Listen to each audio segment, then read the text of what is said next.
मनसुंदर के आज के महा एपिसोड की शुरुआत बेहद सस्पेंस और ड्रामा के साथ होती है, जहां गोयनका परिवार की बहू रूही मंदिर में पूजा करने आई है। लेकिन तभी वहां एक लाल रंग की गाड़ी आकर रुकती है और उसमें से शीतल के भेजे हुए गुंडे निकलते हैं, जो रूही को जबरदस्ती किडनैप कर लेते हैं।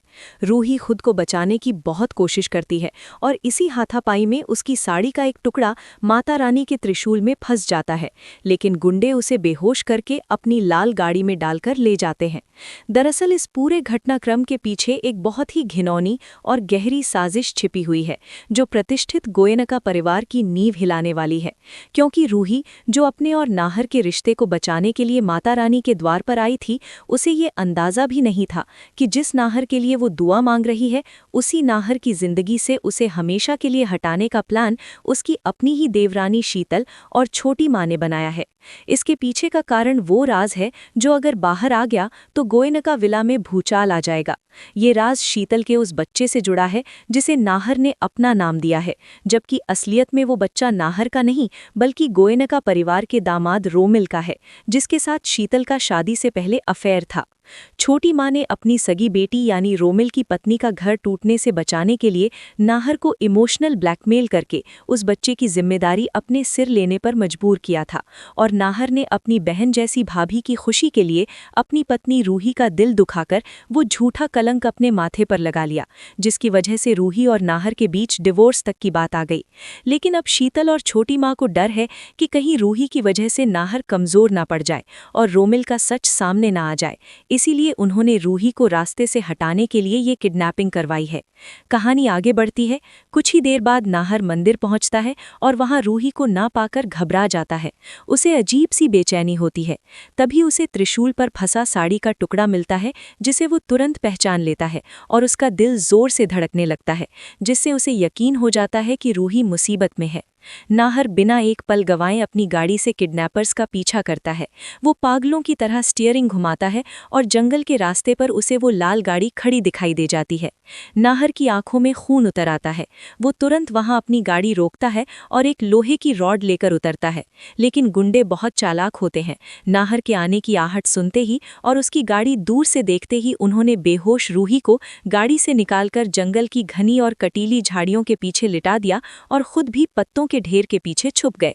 नाहर गुस्से में दौड़ता हुआ उस लाल गाड़ी के पास पहुंचता है, झटके से दरवाजा खोलता है, पिछली सीट देखता है, डिक्की खोलकर देखता है और पूरी गाड़ी चेक करता है, लेकिन गाड़ी खाली होने के कारण उसे वहां रूही का कोई नामो निशान नहीं मिलता। वो हताशा में गाड़ी के टायर पर लात मारता है और जोर से रूही का नाम पुकारता है, लेकिन जंगल में सन्नाटे के सिवा कुछ नहीं मिलता।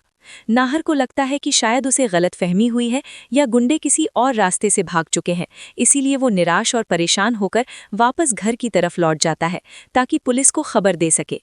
नाहर के जाने के बाद गुंडे राहत की सांस लेते हैं और झाड़ियों से निकलकर रूही को वापस गाड़ी में डालते हैं।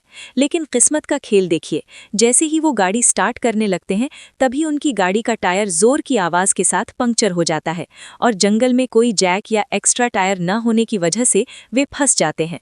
अब उनके पास कोई चारा नहीं बचता सिवाय इसके कि वो गाड़ी को धक्का मारकर पास के मार्केट एरिया तक ले जाएं, जहां कोई मैकेनिक मिल सके। दूसरी तरफ नाहर गोयनका हाउस पहुंचकर घर वालों को सारी बात बताता है कि रूही का अपहरण हो गया है, जिसे सुनकर शीतल मन ही मन खुश होती है, लेकिन ऊपर से घबराने का नाटक करती है और नाहर को सहारा देने का ढोंग करती है। नाहर बेचैन है और घर पर नहीं बैठ सकता, इसीलिए वो रूही को ढूंढने के लिए दोबारा निकलता है और शीतल ये सुनिश्चित करने के लिए कि नाहर को कोई सुराग न मिले, उसके साथ हो लेती है।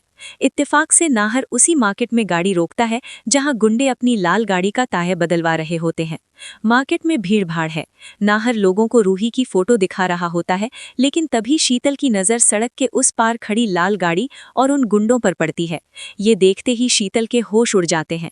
उसका गला सूखने लगता है, क्योंकि अगर नाहर ने उन गुंडों को देख लिया तो न केवल किडनैपिंग का सच सामने आएगा, बल्कि पुलिस की पूछताछ में ये भी खुल जाएगा कि शीतल ने ये सब रोमिल को बचाने के लिए किया है, और फिर वो बच्चा किसका है ये राज भी नाहर और पूरे गोयनका परिवार के सामने आ जाएगा।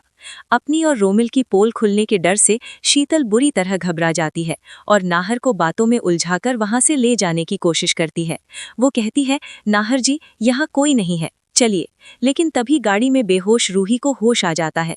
रूही का सिर भारी है, उसे धुंधला दिखाई दे रहा है, लेकिन खिड़की के शीशे से उसे बाहर नाहर की पीठ दिखाई देती है।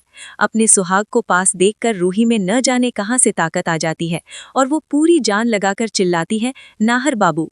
बाजार के शोरगुल में भी नाहर को रूही की आवाज सुनाई दे जाती है। वो बिजली की गति से पलटता है और इस बार उसे यकीन हो जाता है कि रूही उसी लाल गाड़ी में है। नाहर आव देखता है नताव, वो दौड़कर वहां पहुंचता है और जैसे ही गुंडे भागने की कोशिश करते हैं, वो गाड़ी के बोनेट पर चढ़कर शीशा तोड़कर गुंडों को बाहर निकालता है। नाहर का रौद्र रूप देखकर गुंडों की हालत खराब हो जाती है। वो उन्हें मार मार कर अधमरा कर देता है और गाड़ी का दरवाजा खोलकर रूही को अपनी बाहों में भर लेता है। इसी बीच भीड़ को देखकर वहां पुलिस भी आ जाती है और गुंडों को गिरफ्तार कर लेती है। जब पुलिस इंस्पेक्टर गुंडों को डंडा दिखाता है तो वो गुंडे जान बचाने के लिए वहीं सबके सामने चिल्लाकर सच उगल देते हैं और शीतल की तरफ उंगली उठाकर कहते हैं कि साहब, हमें मत मारो, ये सब इस मैडम ने करवाया था, इन्होंने ही हमें पैसे दिए थे। ये सुनकर नाहर के पैरों तले जमीन खिसक जाती है। वो अविश्वास से शीतल की तरफ देखता है। नाहर को वो सारे पल याद आते हैं जब उसने शीतल की मदद की थी और उसे एहसास होता है कि जिस शीतल और रोमिल के बच्चे को उसने अपना नाम दिया ताकि गोयनका परिवार की इज्जत बची रहे, उसी शीतल ने उसकी पत्नी की जान लेने की कोशिश की।